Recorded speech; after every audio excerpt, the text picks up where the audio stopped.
இன்னைக்கு நம்ம வீட்டுக்கு வந்திருக்கிறது யாரு அப்படின்னு வந்து பார்த்தீங்கன்னா, ஆக்சுவலா அவர் வந்ததுனால இந்த வீடே புகழாக போதா? இல்ல புகழ் வந்ததுனால இந்த வீடு வந்து இன்னும் பயங்கரமாக போதா?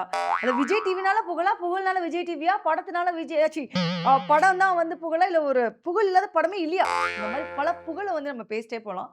இத ஃபுல்லா அவன் கொஞ்சம் பிரிப்பேர் பண்ணி வை மச்சான் அப்படின்னு சொன்னனால, நான் வந்து கட்டாயத்தினால இந்த மாரி ஒரு விஷயம் பண்ணியிருக்கேன். ஸோ லெட்ஸ் வெல்கம் புகழ். எப்படி இருக்கு புகழ்? சூப்பரா இருக்குங்க. பாப்பா என்ன இப்ப ஒரு மாரி நல்ல நல்ல பையன் மாரி சூப்பரா இருக்கேன் அப்படின்ற.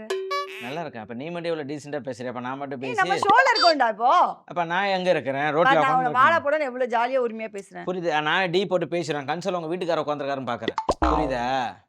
இல்லன்னா நானும் வந்து என்னடி எப்படி இருக்க? நல்லா இருக்கியா மச்சான்னு கேட்டுருவேன். ஆ. அவன் வந்து பாத்தியா அவனுக்குள்ள இல்ல அப்படியே எனக்கு அது தோணல. எனக்கு வீட்ல ஒருத்தி ஷோ பார்த்துட்டு இருப்பா. அவளுக்காக நீ பேசாம இருக்கேன்னு தோணுது. சரி, அவ சரி. தங்கமான பொண்ணு. சரி ஓகே.